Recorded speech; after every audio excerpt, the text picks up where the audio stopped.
Hi everyone, I'm Sandra Ingerman and welcome to the Shamans Cave. And I'm Renee Baribeau, and I'm excited to be here with you and Sandra on this beautiful day, which we have a great topic for you today. Yeah, so I have been reflecting on my life, and it's because it's been part of my teaching right now. Is We know in shamanism that the power of intention is everything. And so I decided to kind of do a little bit of a reflection on the intentions that I set out to do in my life. And so I've shared this with you before when I was a little kid growing up in Brooklyn. I remember that the moment absolutely. I was sitting on my couch, and as I shared, I grew up in an immigrant neighborhood where it was very sad, very, very sad. And, people had escaped persecution, and what family was left, just a lot of hardship and a lot of sadness.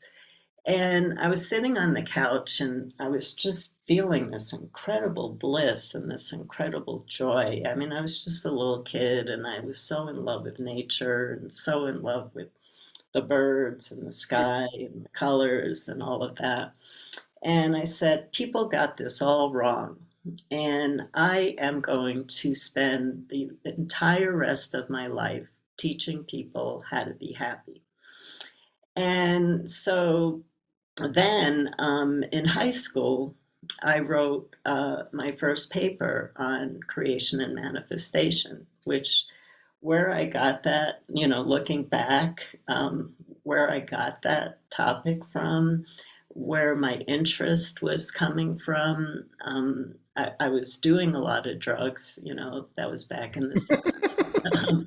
But what made me write a paper on creation and manifestation, that was an interesting intention, that I put out. And so then I look at, well, first I thought I was going to go into psychotherapy, and then I saw that the practice of shamanism does make people happy. And so I could actually see how my intention started to manifest finding the passion, finding my passion and finding an avenue for me to bring joy to people. And so then when I wrote Medicine for the Earth, and I was really into writing about creation and manifestation and did write a lot about it. My best friend at the time, Brooke London, turned me on to a man by the name of Neville Goddard, who wrote an amazing amount of books on how to manifest. And his books are truly amazing if you're interested. There's also a lot of YouTube videos that you can watch on his work. And he studied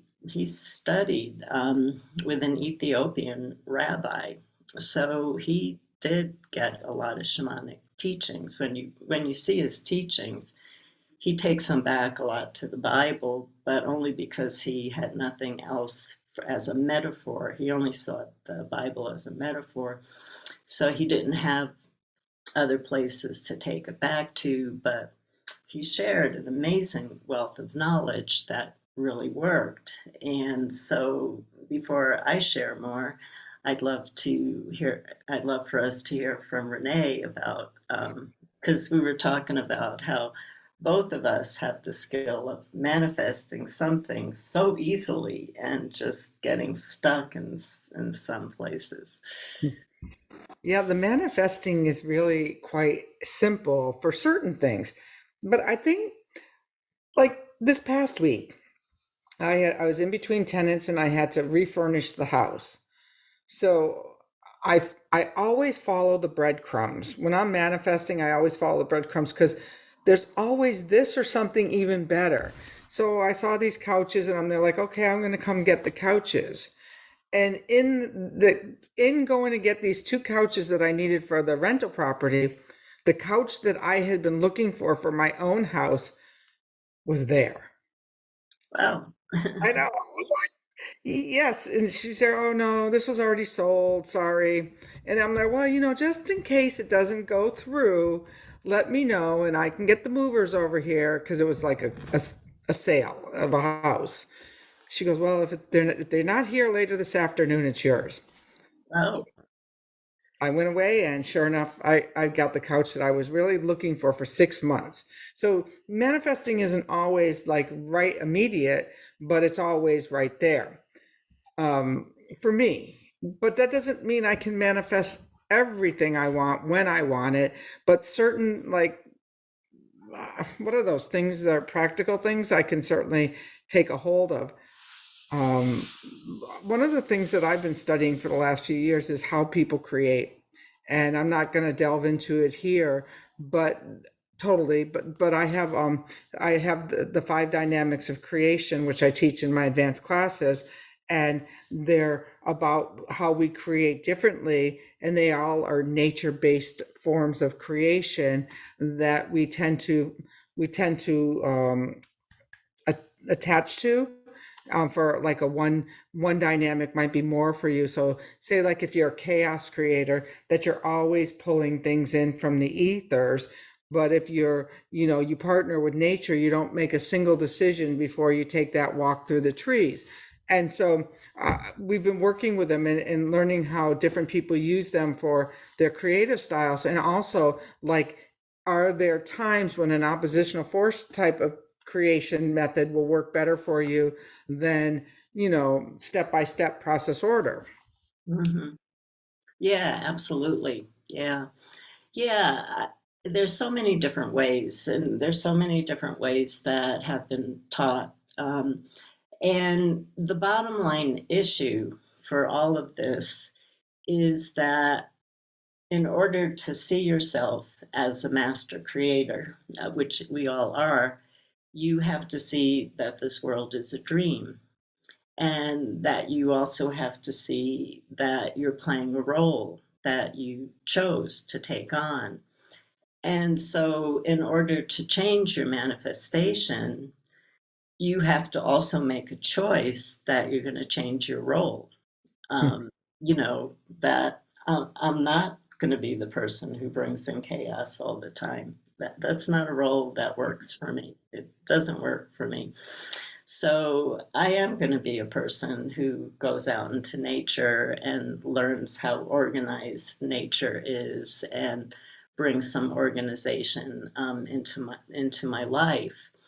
And so, in the way that I work, it would be, well, what would a scene be like? What would it look like to have a more organized life? Or what would it look like to have a life where you had more finances, or the health or relationship that you want, the job that you want, the life that you want? And so, um, you have to be able to build it in the unseen realms. So, how I teach it in shamanism is I'm actually teaching my students who are journeying, I'm actually teaching them how to go into the unseen realms and start building structures. Because in every spiritual tradition, everyone, it's taught it has to form in the invisible before it drops. It will drop into the physical, into the visible realms, but it has to start in the world of invisible substance, and the world of invisible substance is the non-ordinary realms. And so we build it, but when you build it, you have to see yourself in that dream, really living it, completely living it as if you're there now. So you have to see what would it look like? What would everything look like? What would you be surrounded with? What are the sounds that you would hear? What are the textures you would feel? How would the wind feel blowing on you? How would the sun feel shining on you? How would the rain feel raining on you? You get the point.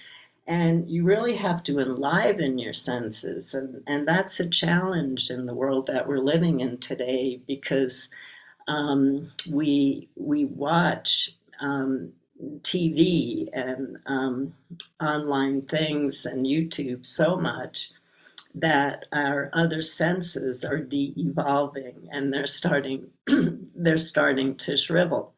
So we can't manifest without bringing them back because you have to be able to have every sense be fully alive to be able to step out of the room that you're in and enter into another room of a different life where you're living that life fully with all your senses brilliantly alive. And just the last thing I wanted to say is I follow this woman on Facebook who is one of the people who shares Neville's work, and there are many people on Facebook, and one of the things that she talked about, and this works for me really well, is I see myself in a room. So I'm in a room right now, and I'm not real happy being in this room, and I just close my eyes. I open my eyes and I see myself in another room talking to Renee, having a great conversation, talking to all of you. My whole experience of reality has now changed. I moved from the room I was unhappy in. I closed my eyes. I entered another room and I entered the room of the life that I want to be living. Mm. You just have given so many tips and tools here that I think that if somebody was listening to this, they could go back and just play it through like a meditation about going to a different room and the tasting and the sounds of things. Um, because there was just like so many pearls of wisdom that you just shared about all of that. I was trying to think, I was going in those places and I was also thinking like, well, what could I add to that? What do I do that I manifest? And I think that I just expect that it's so, Right. Yeah. that I just don't see it as any other possible way. Right. Like, but then there's little crazy little things like, we all, then you have to look at, okay, I can manifest this. I manifest a new couch, perfect. But then I have like the fear of, like the house isn't going to rent, which Right. is just not real. I Mm-hmm. have a really good friend who said, you've got someone watching over your back. You didn't have the house rented. And then somebody showed up for a month or a 3-month rental right before right before you really just about freaked out. Like, when are you going to ever start to know that it's going to be taken care of? And I think that's like one of my biggest downfalls still is that I've never been, and I'm not judging you if you are, I've never been on the street. I've never been without a home. I've never been without a meal. We have to understand that these magical moments are, we have to start to thank the universe for those little magical moments and start to appreciate them. Like I always make a joke about the parking spot in the busy grocery spot. Someone's just pulling out and I pull in. I always say, thank you. Like, because if we don't acknowledge that the universe is giving to us, they might just not want to be so generous going forward. Yeah, and I think the piece that we really have to look at, and I do this in my trainings with people, is everything within is without, everything without is within. So that means the creative forces of the universe are out there, but you're also the creative forces of the universe.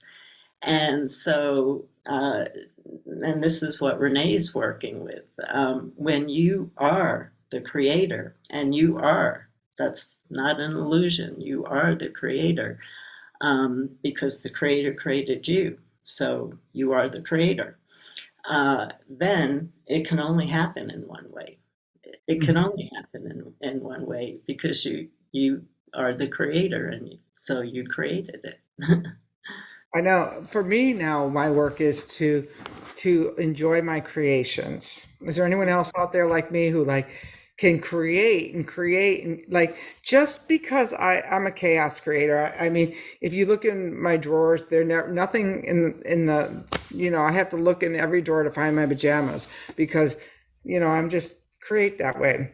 But the for me, it's like to sit back. This summer, it's been because my foot's been tangled up, and I have had to sit and look at, wow, I created this and built a house from scratch. I created this with spirit cooperating, but to really start to enjoy the creations, to really savor the creations that we have and not always be looking for like what's that next thread from the universe, what am I going to create next, how do I stay, when the gardener this morning said, are you ever going to stop? Am I ever, or am I just creating for the sake of because I can? Right. Yeah, that's a good question. It's a really good question. Yeah, I'm a pretty simple person, and I like organization. So when I create things, I tend to stop but with my workshops, I just go from workshop to workshop to workshop, and people have said to me, do you have any idea how many people's lives you have touched? And I say, absolutely not, because I'm just going from workshop to workshop to workshop to workshop teaching. And I'm very, I limit the size of my workshops so that everybody can bond, and I don't take breaks. I hang out with the group, so it's it's not like isolating myself in any kind of fashion. It's just what ends up happening. Hmm. It'll be interesting to see as you're creating new workshops if you'll give yourself some permission to take a few breaks or if you'll just jump back into the old that I think that's always the curious thing is like now that we're going back into the creation realm with other people in person, what's changed, what's going to look different, how is it going to be, and I would love to hear for those of you who are doing things more in person, what is it like now when you're creating with other people in their presence? Yeah, I would love to hear that too. So yeah, it would be great. Yeah, there's so much that we can do, and I always say start simple. I know people want to change everything instantaneously, and we've talked about this before. There are lots of people, and I have no judgment on this whatsoever, who believe that there are going to be beings who come in and save us, and that could be one dimension of reality that can happen. I don't know. But again, looking at the practical shaman, let's leave saving the world, because that's a heroic act that nobody needs to be taking on right now. And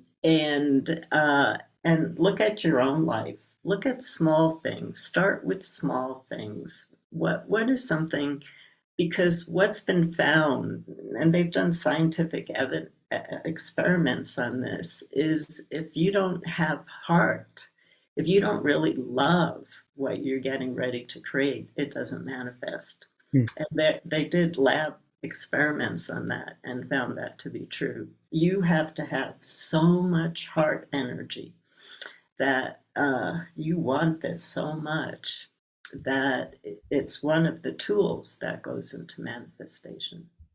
And timing. About a year, I think it was about a year and a half ago, right? And when I was really so busy, I would say to Sandra, I really got to get writing that next book. And she just smiled and said, oh yeah, when you're ready, the next book will will come easy and it'll write you. And then when you move into that space, you say, oh yeah, why was I pushing the river instead of flowing with the river? And so don't try to push those creations. Patiently I waited for the right couch, and it showed up in a format that I couldn't have even imagined had I put my best thoughts to it. So there's that element of surprise in the creation process that I always say this or something better. Right. Yeah. I love that. I think that's a perfect ending. Absolutely. So I don't think we gave you our normal pitches to subscribe, hit like, make comments, follow us on Facebook. If you want to get the weekly reminder email, sign up on the shamanstv.com. And how about if you help us create a double our audience by hitting share this week with our podcast and letting other people know that we're here. Thank you, everyone. Thank you for the brilliant work that you're doing, and thank you for staying with us, and thank you for subscribing and letting other people know about our show. Blessings, everyone.